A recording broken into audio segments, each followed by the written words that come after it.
Hello दोस्तों। आज की इस वीडियो में 3 सवाल बहुत ही आसान शॉर्ट ट्रिक से करवाए जाएंगे, इसलिए वीडियो को पूरा अंत तक जरूर देखिएगा।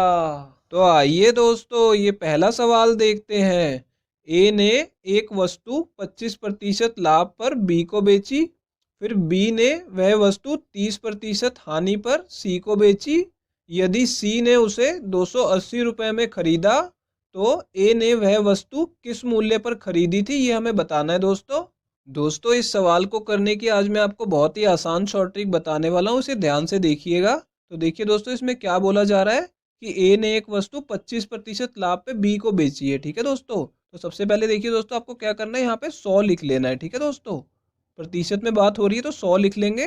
अब देखिए दोस्तों, क्या बोल रहा है, 25% का लाभ उसने कमा के बेची है बी को। ठीक है दोस्तों, तो 100 में 25% की वृद्धि कर देंगे, यानी 25% का लाभ जोड़ देंगे। तो यानी 100 में 25 जमा करने पे कितना आ जाएगा दोस्तों, 125 आ जाएगा। ठीक है दोस्तों, लाभ दिया होगा तो आपको जमा कर देना है 25। ठीक है, अब बोल रहा है बी ने वह वस्तु 30% की हानि पे सी को बेची है। तो अब क्या करना है दोस्तों, आपको दोबारा से यहाँ पे 100 लिख लेना है। ठीक है दोस्तों, तो हमने यहाँ पे 100 लिख लिया। अब बोल रहे हैं 30% की हानि, यानी लाभ में हमने जमा किया था तो हानि में हम 100 में से 30 को घटा देंगे। ठीक है दोस्तों, क्योंकि 30% बोला जा रहा है तो 100 में से 30 घटाएंगे तो 70 आ जाएगा। ठीक है दोस्तों, हमने यहाँ पे लिख लिया। अब देखिए दोस्तों, यहाँ पे क्या करना है, ये अनुपात में है चारों, इन्हें हम काट लेंगे। तो देखिए दोस्तों, इन दोनों को हम 25 से काट सकते हैं, तो यहाँ पे 4 आ जाएगा, 25 से काटने पे यहाँ पे 5 आ जाएगा। और इसमें दोस्तों ये 0 से 0 कट जाएगा। ठीक है दोस्तों, अब देखिए यहाँ दोस्तों आपस में भी इनको काटा जा सकता है। यहाँ पे देखिए, ये 5 से काटेंगे तो 1 आएगा, इसे 5 से काटेंगे तो 2 आ जाएगा। ठीक है दोस्तों, अब इन्हें गुणा कर लेंगे, 4 दूनी 8 आ जाएगा, और यहाँ पे इन दोनों को गुणा करने पे 7 आ जाएगा। ठीक है दोस्तों, यहाँ तक हमने कर लिया। अब देखिए दोस्तों, ऊपर आपको क्या ध्यान रखना है, यहाँ पे देखिए दोस्तों, हमने ये शुरुआत कहाँ से करी थी कि ए ने एक वस्तु बी को बेची थी। ठीक है दोस्तों, तो देखिए यहाँ पे पहले वाले में बता रहा हूँ, ए ने एक वस्तु बी को बेची, फिर बी ने वो वस्तु सी को बेची। ठीक है दोस्तों, यहाँ से हम इस तरीके आए थे। तो आपको ऊपर किस तरह के लिखना है कि जो पहले वाला है और ये आखिरी वाला है। ठीक है दोस्तों, तो पहले वाले को यहाँ पे लेफ्ट साइड में लिखना है और आखिरी वाले को यहाँ पे राइट साइड में लिखना है। ठीक है दोस्तों, इससे हमें क्या पता लगा कि यदि ए ने वो वस्तु 8 में खरीदी थी, 8 यूनिट में, तो सी ने उसे 7 यूनिट में खरीदा है। ठीक है दोस्तों, इस तरीके लिख लेना है। अब देखिए दोस्तों, इसमें एक शॉर्ट ट्रिक और लगानी है। यहाँ पे देखिए वैल्यू निकालने के लिए क्या बोला गया कि सी ने उसे 280 रुपये में खरीदा। ठीक है, तो मैं सी के ऊपर क्या लिख दूंगा, 280 रुपये में खरीदा। और हमें पूछा जा रहा है कि ए ने उसे किस मूल्य पे खरीदा था, तो यही हमें निकालना है। तो इसे मैं एक बार एक्स मान लेता हूँ कि ए ने उसे एक्स रुपये में खरीदा था। ठीक है दोस्तों, ये मैंने आपको समझाने के लिए लिखा है। अब देखिए दोस्तों, इसमें हम क्या करेंगे, यहाँ पे एक्स लिखा है, यहाँ पे 280। अब इसे उल्टा करके दोस्तों इस अनुपात के नीचे लिख देंगे। कैसे, 280 को इस तरफ लिख देंगे, लेफ्ट वाली तरफ। ठीक है दोस्तों, इसको हमने इस तरफ लिख दिया, और x को इसके नीचे लिख देंगे। ठीक है दोस्तों, दूसरी तरफ। तो इनको भी अनुपात में ले लेंगे। अब देखिए दोस्तों, जैसे ये चारों अनुपात में थे, अब फिर से यहाँ पे अनुपात आ गया। ठीक है, अब हमें x की वैल्यू निकालनी, क्योंकि a ने उसे x रुपये का बेचा है। ठीक है दोस्तों, तो x की वैल्यू हमें बताएगी, ठीक है, कि कितने का बेचना है। ठीक है, तो देखिए दोस्तों, अब इसे हम काट लेंगे। 7 से काटेंगे तो यहाँ पे 1 आ जाएगा, और इसे 7 से काटेंगे तो 40 आ जाएगा। ठीक है दोस्तों, अब ये और नहीं काटे जा सकते तो इन्हें भी गुणा कर लेंगे। ठीक है, तो x को 1 के साथ गुणा करेंगे तो x आएगा, और इन दोनों को गुणा करेंगे तो दोस्तों 320 रुपये आ जाएगा। ठीक है दोस्तों, तो यानी x और बीच में बराबर का साइन लगाना जरूरी है। ठीक है दोस्तों, तो x की वैल्यू आ गई 320 रुपये। ठीक है, यानी a ने उसे 320 रुपये में खरीदा था, तो ये हमारा आंसर होगा। तो दोस्तों इसमें चौथा ऑप्शन करेक्ट है। तो आइए दोस्तों अगले सवाल की तरफ चलते हैं। तो आइए दोस्तों, ये दूसरा सवाल देखते हैं। ए ने एक वस्तु 25% हानि पर बी को बेची, बी ने वह वस्तु 10% लाभ पर सी को बेची। यदि सी ने वह वस्तु 363 रुपये में खरीदी तो ए ने उस वस्तु को किस मूल्य पर खरीदा था, ये हमें बताना है दोस्तों। तो देखिए दोस्तों, इस सवाल में क्या बोला जा रहा है कि ए ने एक वस्तु 25% हानि पर बी को बेची। तो दोस्तों ये 25% की हानि है। ठीक है, तो पहले हम क्या करेंगे, यहाँ पे 100 लिख लेंगे। ठीक है दोस्तों, अब 25% की हानि बोला जा रहा है तो 25 घटा देंगे इसमें से, क्योंकि 100 पे 25 की हानि हो रही है, ये मान लीजिए आप। ठीक है, तो 25 घटा के यहाँ पे 75 लिख देंगे। ठीक है दोस्तों, अब देखिए दोस्तों, आगे क्या बोल रहा है कि बी ने वह वस्तु 10% लाभ पे सी को बेची है। ठीक है, तो 10% का लाभ है दोस्तों, तो आपको क्या करना है, दोबारा से 100 लिख लेना है। ठीक है दोस्तों, अब 10 का लाभ हो रहा है तो 100 में 10 जमा कर देंगे। ठीक है दोस्तों, लाभ होता है तो 10 जमा कर देंगे, हानि होता है तो घटा देते हैं। ठीक है, यहाँ पे 110 आ गया।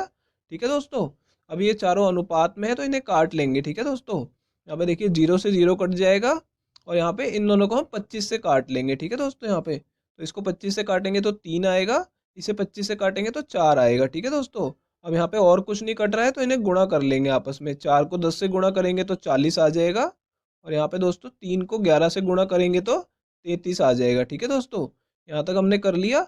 अब देखिए दोस्तों ऊपर क्या लिखना है आपको, यहाँ पे देखिए वो जो वस्तु थी वो पहले ए ने बी को बेची थी। ठीक है दोस्तों, फिर बी ने उसे सी को बेचा था। ठीक है दोस्तों, तो पहला व्यक्ति कौन था, ए। तो यहाँ पे पहले वाले को यहाँ पे इस तरफ लिख देना, आपको लेफ्ट वाली तरफ ए लिख देना है। और आखिरी व्यक्ति कौन था दोस्तों, सी था। ठीक है, जिसने खरीदी थी। तो पहले वाले को यहाँ पे लिखना होता है और आखिरी वाले को ऊपर यहाँ पे लिखना होता है सी। ठीक है दोस्तों, यानी वस्तु ए ने उसे 40 यूनिट में खरीदा था तो सी ने उसे 33 यूनिट में खरीदा था। ठीक है दोस्तों, यहाँ तक हम पहुँच गए हैं। अब दोस्तों इसमें एक शॉर्ट ट्रिक और लगाएंगे। देखिए दोस्तों क्या बोल रहा है कि सी ने वह वस्तु 363 रुपये में खरीदी थी। ठीक है, तो पूछ रहा है कि ए ने उसे कितने में खरीदा था। ठीक है, तो यहाँ पे देखिए दोस्तों हमें सी का दिया हुआ है, तो मैं यहाँ पे आपको समझाने के लिए सी का मूल्य लिख देता हूँ कि सी ने उसे 363 रुपये में खरीदा था और ए ने कितने का खरीदा था वो हमें निकालना है। तो एक बार मैं उसे एक्स मान लूंगा। ठीक है दोस्तों, तो जैसे हमने पिछले सवाल में किया था कि इनको दोनों को उल्टा करके नीचे लिख दिया था, तो 363 को ए के नीचे लिख देंगे और एक्स को सी के नीचे लिख देंगे। तो देखिए दोस्तों मैं यहाँ पे लिख के बता देता हूँ। तो यहाँ पे हमने ए के नीचे लिख दिया 363 को और अनुपात में एक्स को लिख दिया हमने सी के नीचे। ठीक है दोस्तों, अब ये चारों भी अनुपात में है तो इन्हें हम काट लेंगे दोस्तों। यहाँ पे देखिए दोस्तों इसे 3 से काटेंगे तो 11 आ जाएगा, इसे 3 से काटेंगे तो दोस्तों 121 आ जाएगा। ठीक है, अब 11 से 121 को काटा जा सकता है तो यहाँ पे 1 आएगा और 11 को 11 इसको 121 को 11 से काटेंगे तो 11 ही आ जाएगा। ठीक है दोस्तों, तो देखिए अब ये और कुछ नहीं कट रहा तो हम इन्हें गुणा कर लेंगे। 1 को x के साथ गुणा करेंगे तो x आ जाएगा और 40 को 11 से गुणा करेंगे तो 440 आ जाएगा। ठीक है दोस्तों, अब इन्हें गुणा करने के बाद बीच में बराबर का चिन्ह लगा देंगे। ठीक है दोस्तों, तो यानी x की वैल्यू कितनी आ गई, 440 रुपये, यानी ए ने उसे कितने रुपए में खरीदा था, 440 रुपये में। तो ये तीसरा ऑप्शन करेक्ट होगा दोस्तों। तो आइए दोस्तों अब अगले सवाल की तरफ चलते हैं। तो दोस्तों हम ये अगला सवाल शुरू करें उससे पहले दोस्तों अगर आप लोग चैनल पे नए हैं तो चैनल को सब्सक्राइब कर लीजिए और दोस्तों नोटिफिकेशन बेल को दबाना बिल्कुल मत भूलिएगा ताकि आपको आने वाली सभी वीडियोस के नोटिफिकेशन मिलते रहें। तो आइए दोस्तों ये तीसरा सवाल देखते हैं।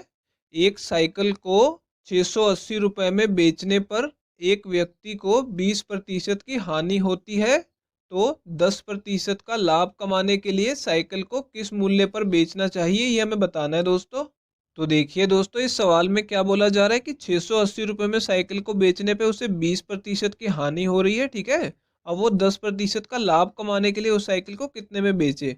तो देखिए दोस्तों यहाँ पे 20% की हानि हो रही है और वो 10% का लाभ कमाना चाहता है। जब भी आपको लाभ और हानि प्रतिशत में दिए होंगे तो दोस्तों सबसे पहले आपको क्या करना है, क्रय मूल्य को भी प्रतिशत में देखना है। ठीक है दोस्तों, क्रय मूल्य प्रतिशत में कितना होता है दोस्तों, हमेशा 100% होता है। ठीक है दोस्तों, ये आपको हमेशा ध्यान रखना है कि प्रतिशत में क्रय मूल्य हमेशा 100% होगा। ठीक है, अब देखिए दोस्तों उसे क्रय मूल्य पे 20% की हानि हो रही है। ठीक है, यहाँ पे देखिए 20% की हानि हो रही है तो यानी 100 में से 20 को घटा देंगे, यानी वो अभी अपनी साइकिल कितने प्रतिशत पे बेच रहा है, 80% पे बेच रहा है दोस्तों। ठीक है, मैंने यहाँ पे 80 लिख लिया। ठीक है दोस्तों, और अब क्या बोला जा रहा है कि वो 10% का लाभ कमाना चाहता है। ठीक है दोस्तों, तो ये जो 10% का लाभ है ये भी 100% पे ही होगा। ठीक है दोस्तों, अब देखिए 10 का लाभ कमाना चाहता है तो 100% में 10% को जमा करेंगे तो कितना आ जाएगा दोस्तों, 110% आ जाएगा। ठीक है दोस्तों, तो देखिए दोस्तों इसमें क्या ट्रिक लगानी है, ये दोनों हमने लिख लिए कि पहले वो साइकिल को कितने पे बेच रहा था, 80% पे। ठीक है दोस्तों, अब वो उसे कितने पे बेचना चाहता है,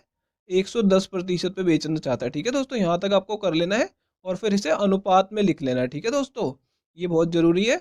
अब देखिए दोस्तों इसमें एक और ट्रिक लगाएंगे। यहाँ पे पहले क्या बोल रहा है कि उसे 680 में बेचने पर 20% की हानि हो रही है, यानी पहले वो अपनी साइकिल कितने रुपए में बेच रहा है, 680 रुपये में बेच रहा है। तो मैं यहाँ पे आपको समझाने के लिए ऊपर 680 लिख दूंगा। ठीक है दोस्तों, 680 में वो पहले अपनी साइकिल बेच रहा था, तो अब बोल रहा है कि 10% का लाभ कमाने के लिए साइकिल को किस मूल्य पर बेचना चाहिए, यानी अब उसे किस मूल्य पर बेचना चाहिए, यानी हम मान लेंगे इसे x रुपये में बेचना चाहिए। ठीक है दोस्तों, यहाँ तक हमने कर लिया। अब हमें क्या करना है दोस्तों, यहाँ पे 680 और x लिखा है, इसे उल्टा करके लिख देना है। ठीक है दोस्तों, x को लिख देना है यहाँ पे और 680 को इसके नीचे लिख देंगे। ठीक है दोस्तों, ये हमारी एक और शॉर्ट ट्रिक होगी इसे सॉल्व करने की। तो देखिए दोस्तों, मैंने यहाँ पे इसे 680 और x को उल्टा करके x और 680 लिख दिया है। ठीक है दोस्तों, और इन्हें भी अनुपात में ले लेना है। ठीक है, अब हम x की वैल्यू निकालने के लिए इन्हें सॉल्व करेंगे, दोनों अनुपात में है तो इन्हें काट लेंगे आपस में। ठीक है दोस्तों, ये देखिए 0 से 0 मैंने काट लिया, और इसे 8 से काटेंगे तो 1 आएगा, इसे दोस्तों 8 से काटेंगे तो 85 पे कटेगा। ठीक है दोस्तों, तो अब देखिए दोस्तों, और कुछ नहीं कटेगा तो इन्हें गुणा कर लेंगे। x को 1 के साथ गुणा करेंगे तो x आ जाएगा, और 85 को 11 के साथ गुणा करेंगे तो 935 आ जाएगा। ठीक है दोस्तों, और बीच में बराबर का चिन्ह लगा देना है। तो देखिए दोस्तों, x की वैल्यू कितनी आ गई है, 935 रुपये। ठीक है, तो यही हमने माना था कि अब वो अपनी साइकिल को x रुपये में बेचे, यानी 935 रुपये में बेचेगा तो उसे 10% का लाभ होगा। ठीक है दोस्तों, तो ये तीसरा ऑप्शन करेक्ट होगा। तो दोस्तों, ये वीडियो अगर आपको पसंद आई हो तो इसे लाइक कर दीजिए, और दोस्तों चैनल को सब्सक्राइब करना बिल्कुल मत भूलिएगा। तो ठीक है दोस्तों, आपसे मिलेंगे अब अगली वीडियो में।